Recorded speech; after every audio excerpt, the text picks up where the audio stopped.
Hello, everyone. Lay Nordland here, and thanks for joining us on Western Ag Network's Fence Lines and Headlines.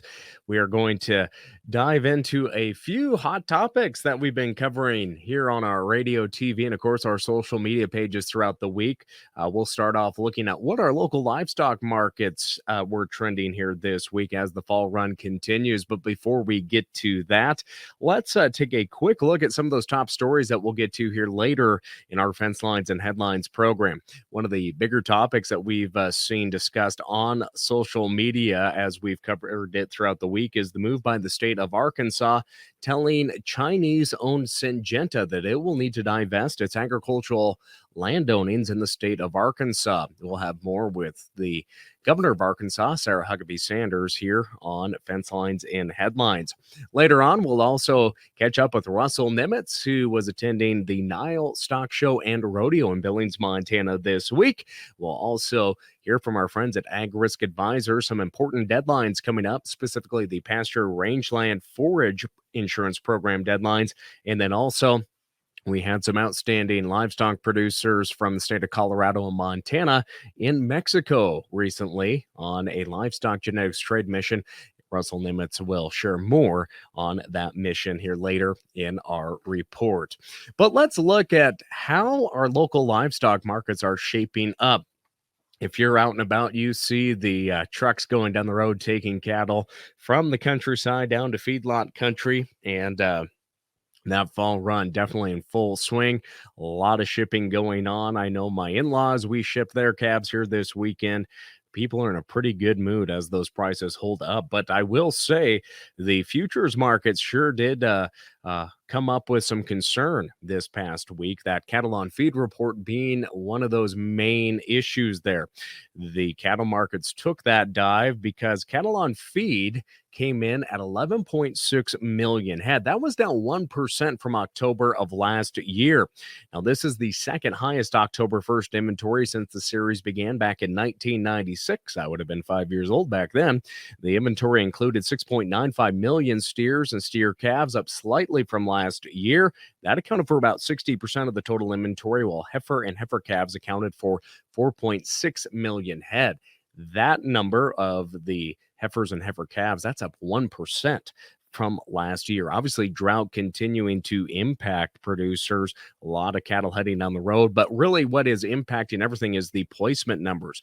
Placements in feedlots totaled 2.21 million head, 6% above last year, while marketings of fed cattle during September totaled 1.66 million head. That's 11% below 2022. Now, cattle placements were well above not only the average pre-report estimate, but also the high range of estimates that coming in, 106% of last year's level. That total of 2.2 million head were placed in feedlots, creating additional concern that higher placement levels will further affect short-term price levels. September cattle placements are the highest monthly placements number since November 2021. Again, we'll continue to watch this. Obviously, the futures markets, once they roll off on Monday, will reflect that even more, and the cash cattle trade definitely will try to absorb some of that news. But let's cross our fingers that prices can hold up in our local livestock markets. Let's take a few minutes to look out across Western Ag Network country to see how some of those prices shaped up here this week. Let's go to Torrington, Wyoming, to Torrington Livestock Auction. Just over 2,500 head went through the ring on Friday. And compared to last week, slaughter cows traded $2 to $3 lower, while feeder cows traded $4 to $7 higher. Slaughter cows $88 to $133, while slaughter bulls $109 to $122, of course, on the hundredweight.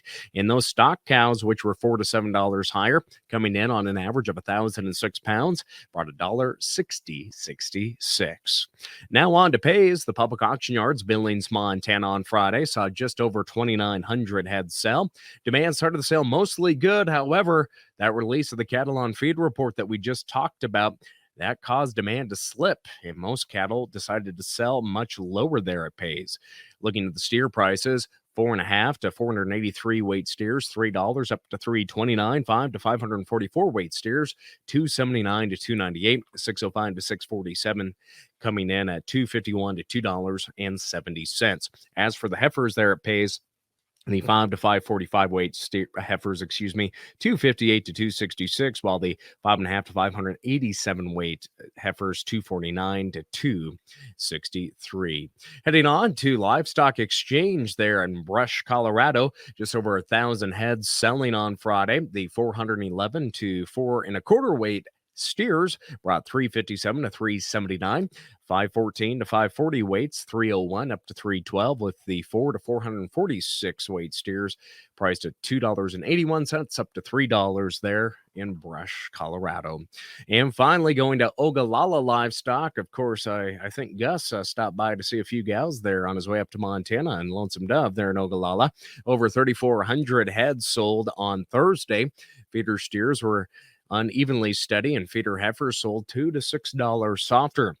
The 501 to 540 weight steers, 287 to 308, with the 5.5 to just under 6 weights, 282 to $2.94, with the 6 to 645 weight steers there in Ogallala, $2.56 to $2.72. Of course, these prices still much firmer and higher from last year, but let's cross our fingers that cattle on feed report doesn't impact too much of our local livestock markets as folks ship and get those cows to town. But again, prices will continue to firm up again as we move further into the fall. Of course, we always see those December and January sales that folks can hold on to their calves always firm up there as well. But as always, here on the Western Ag Network, not only on Fencelines and Headlines, we share these important local livestock markets every single day on our radio and TV programs. And of course, we thank you for being here with us for this nighttime edition of Fencelines and Headlines.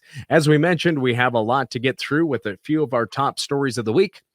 We'll come back after these words, but we'll have a story on how the state of Arkansas is telling Syngenta, the Chinese-owned company, to divest its agricultural land ownings in the state. But first, these words. Ready for a real PRF partner? He was willing to track us for a year and provide that data back to us for a year. That's a guy making a pretty big investment. At Ag Risk Advisors, this isn't our first rodeo. We are one of the most experienced in pasture rangeland forage. Honesty, commitment, trust. Many companies use these words. At Ag Risk Advisors, we earn them.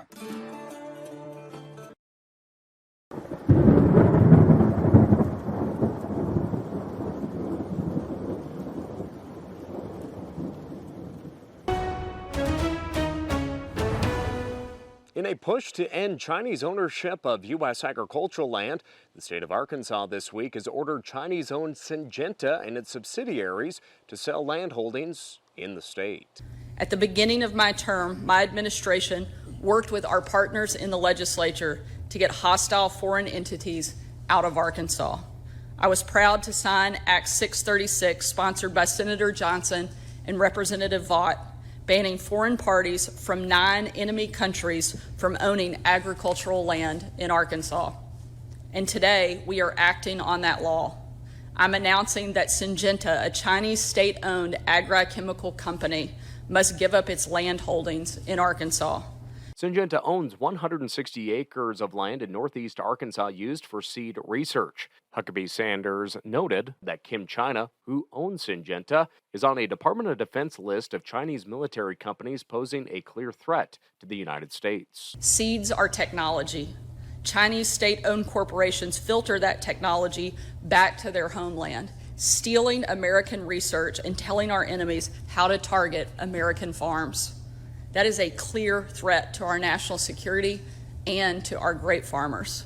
According to USDA, Chinese businesses and investors own around 380,000 acres in the United States. Chinese investors have raised red flags recently on a failed effort by a company to build a corn mill in North Dakota that Air Force officials said was too close to their base in Grand Forks. Still, companies such as Syngenta and Smithfield Foods, also owned by a Chinese company, have largely been left alone until now. Especially since the Chinese government enacted a law in 2017 requiring Chinese citizens abroad to collaborate with their country's security officials on intelligence work with no questions asked. This isn't about where you're from. We welcome Chinese Americans, Russian Americans, and anyone else who's given up foreign oppression for American freedom. This is about where your loyalties lie. We simply cannot trust those who pledge allegiance to a hostile foreign power. In a statement, Syngenta criticized the move, stating that they have owned the land since 1988 and that it was short-sighted and fails to account for the effect of such an action. They concluded saying their people in Arkansas are Americans led by Americans who care deeply about serving Arkansas farmers and that the action hurts Arkansas farmers more than anything else. Syngenta was also ordered to pay $280,000 for failing to file paperwork on its land holdings in the state in a timely manner. The company says they will challenge the order in court. Now, this move does elevate the efforts against Chinese-owned agricultural land in the U.S., which includes bipartisan efforts by Congress to clamp down on Chinese-owned agricultural assets.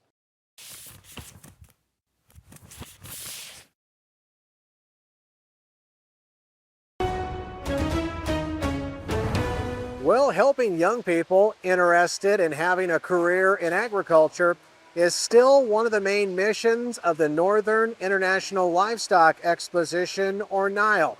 And every fall, during the NILE Stockshow and Rodeo, that commitment is on full display. These kids are up early in the morning, they're up late at night, but it really comes down to they're learning marketing skills. Everything that they'll do in their life is a marketing skill. And so they're presenting an animal that, you know, they'll sell for a premium price at these sales, or they could sell anything. I mean, I worked just in the livestock. I did the livestock judging coaching. These kids can sell anything, and they're going to sell anything. I've got kids that are lawyers to chiropractors. It's still a learning, sales, but that's responsibility too.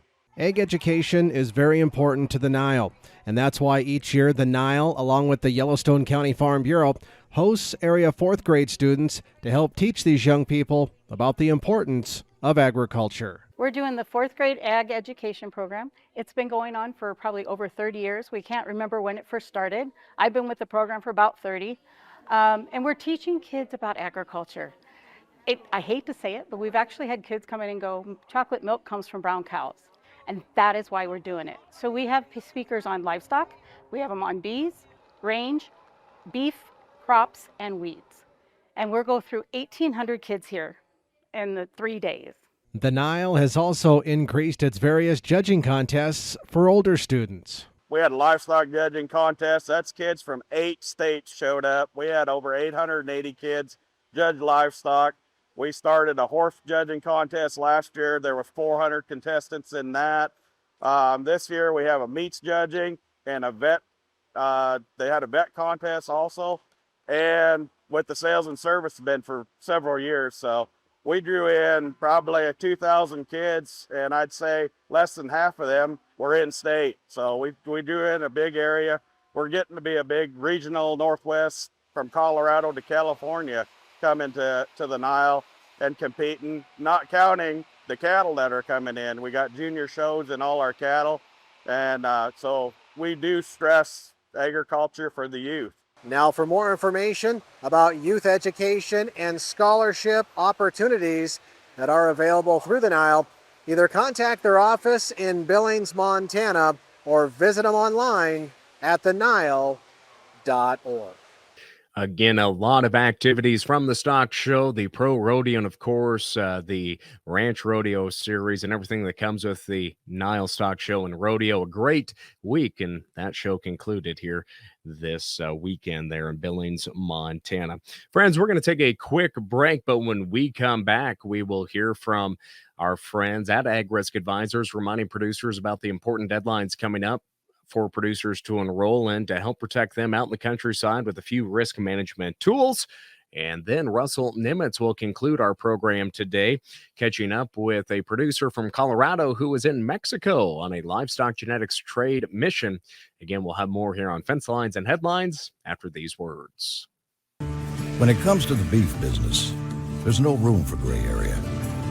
The decisions being made in Washington affect the future of the beef industry, the livelihood of your fellow farmers and ranchers. Your National Cattlemen's Beef Association knows There's what benefits cattlemen, and there's what doesn't. Visit ncba.org to learn more. Livestock producers traditionally have not had many options to manage risk for livestock or pasture land through insurance until quite recently. As producers look to minimize risk for their operations, there are some important enrollment deadlines approaching for feed replacement programs like pasture, rangeland, and forage insurance. We call it penciling out the weather. Finally, you can put a pencil to the weather in the rain insurance, the pasture, rangeland, forage coverage. It's been a pretty good year for most of the West. I don't know. We cover a lot of territory, and there hasn't been a really devastating dry area. I know there's obviously been pockets and things, but a lot of our folks who have premium come and do, or I've talked to, and they're much more willing to pay this premium than versus the hay bill they had last year. So that's the trade-off. The deadline to enroll in the 2024 Pasture, Rangeland, and Forage Insurance Program is December 1st, 2023. Another tool producers are utilizing is the Livestock Risk Protection Program that protects against a decline in market prices by providing a price floor. The thing about livestock risk protection is it's very flexible for a producer. You can do it on a per head basis. It's subsidized, it's inexpensive. Thankfully, the market's been going straight up, and we're happy for that, but you can still make a little money on your calves after you pay some insurance, this year. So, and even next year, there's an opportunity to lock in next year's calf crop with some of the changes they've made in livestock risk protection. Then our whole goal is education, and we're really interested in making sure producers know how to use the tools that are out there, even if they don't engage in them or have an actual policy. You need to know, you need to take your handyman jack with you and go out to fix fence, and your post hole digger. You might not need it. Hopefully, you won't have to fix a flat, but at least if you have that tool and some knowledge, your day is not going to be shot. And we feel the same way with risk management. These tools are just designed to even out the ups and downs of the day-to-day in the lives of our producers. So, for more on risk management tools for livestock producers, contact an agricultural insurance professional like Ag Risk Advisors today.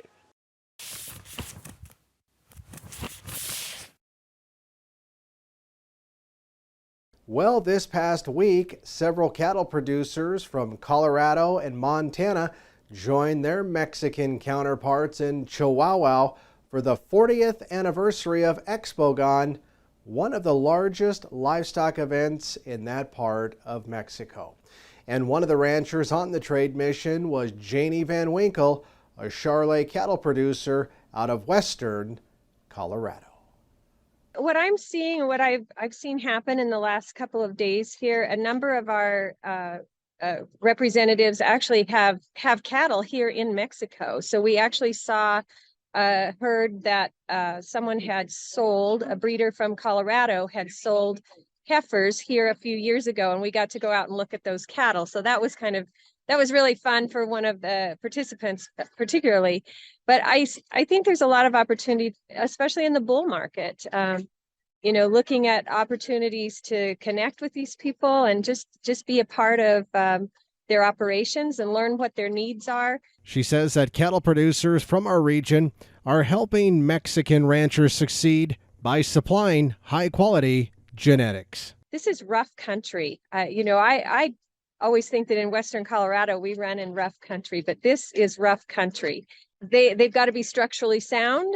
They've got to be good doing cattle. They've got to be able to work in this environment because it's tough. And breeds, right now the Angus show is happening here at the Expogon. And I mean, there's some good quality cattle here. Absolutely. We've seen Beefmasters, and of course I'm standing in front of the Charolais sign. I couldn't resist that. Some Charolais cattle. There's just Brahman cattle, a big variety. And she says that the Mexican cattle producers that they visited with really do appreciate the working relationship they have with the U.S. cattle industry. They want to connect with us. They want to learn what we know.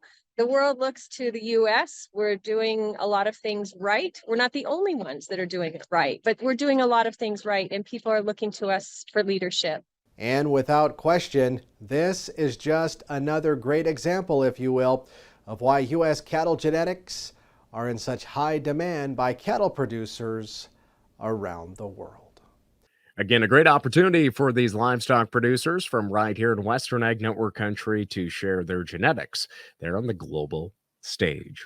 Thanks for joining us here for Fencelines and Headlines. As always, join us every single day on our 80 radio stations across 8 Western states, on our TV programs. And of course, you can watch all of our content on our Western Ag Network YouTube page, on our Instagram, Facebook, and of course, westernagnetwork.com. We thank you for being with us. Share these stories if you don't mind. Until next time, I'm Lane Nordlund. We'll catch you next time.